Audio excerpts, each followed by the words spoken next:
Hello everybody, welcome back to another episode. Hello everyone and welcome back to another Cooking with Haz.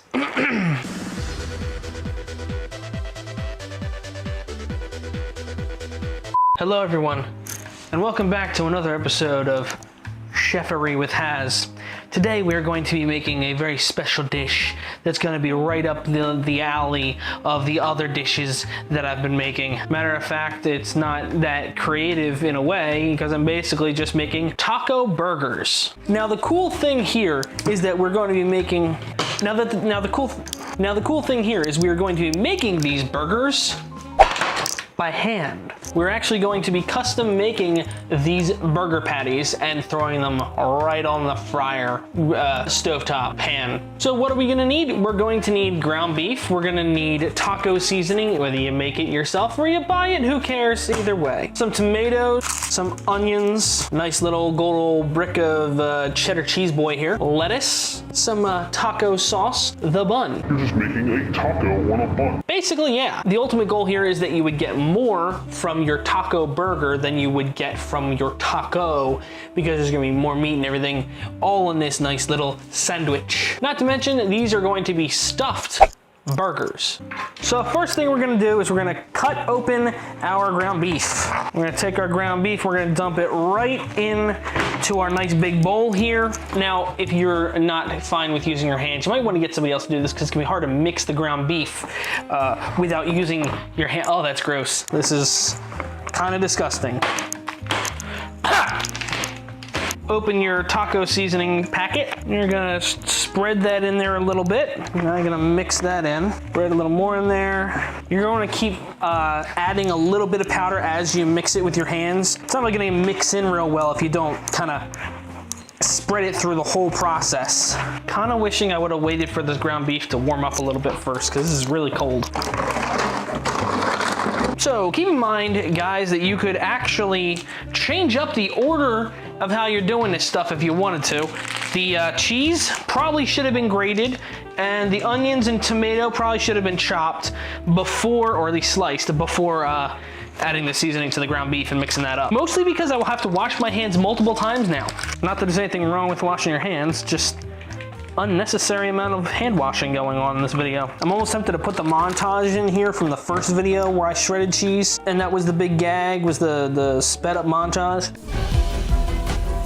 After just a little bit more thought, I just realized how this actually would work better with sliced pieces of cheddar cheese. We've now got our cheese ready. I can cut all this out because if you don't know how to cut a tomato or an onion, you really shouldn't be watching this video. Just watch a freaking video on how to cut a tomato or an onion. All right, so we are cutting onions into rings like this to go on the burger, but we're also going to cut this section of the onion here in half like this. And now we're gonna go ahead and give it a couple of cuts there. Basically, we're gonna put some diced onions into, here too. Oh man, that hurts. My eyes usually don't burn when I cut onions, but man, these are really, these are painful. Oh, whew. Oh man, that is a lot more relieving than I thought it would be. I guess it's the cold air out there. Oh yeah, that feels good. Right in the eyeballs. Okay, now that that nightmare is over, grab the lettuce. Always remember to wash your head of lettuce carefully. You wanna make sure it's nice and clean and you're not hiding any gross bugs or anything in there. And then just chop off the bottom. Chopping off the bottom, now we're here. All right, now that we have all that ready to go, we're gonna take some of our ground beef here, take a nice big ball here, about the size we'd wanna make a patty out of. I'm gonna ball it up. Not quite the size I was looking for, but it will do. We're gonna go ahead and put 2 pieces of cheddar cheese in there.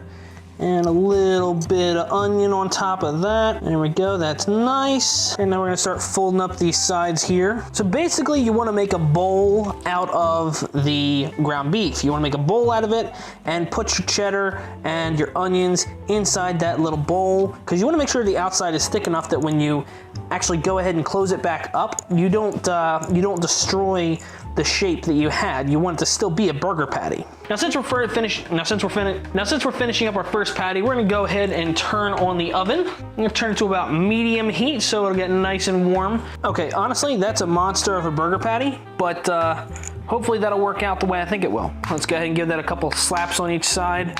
kind of lock that in, lock it down. Okay, so now the pan sounds like it's pretty much heated up. So let's go ahead and give this a little spray just to get some juices in there. We don't want our ground beef sticking to the pan. Now, it's on medium heat. It's on 5, which I believe is medium heat. But if I'm wrong and it's not medium heat, don't kill me, because I mean, I'm not actually a cook. I just do this for freaking YouTube because cooking is popular on YouTube, so it gets me the views.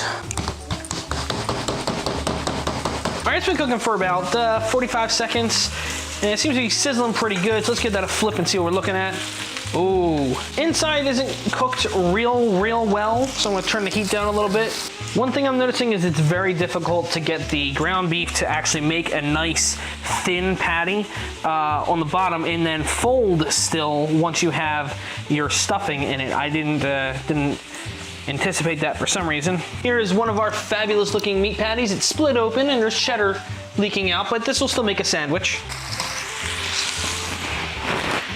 Well, I just splashed oil and grease all over myself. I'm such a sight. I found that doing this, slapping the patty together, ooh, normally seems to help. I just kind of messed that one up.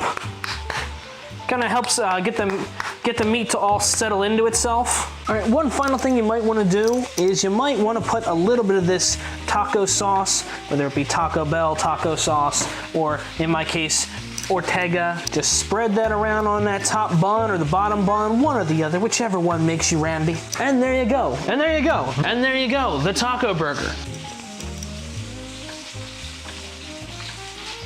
Oh wow, that's really better. That's better than I was expecting.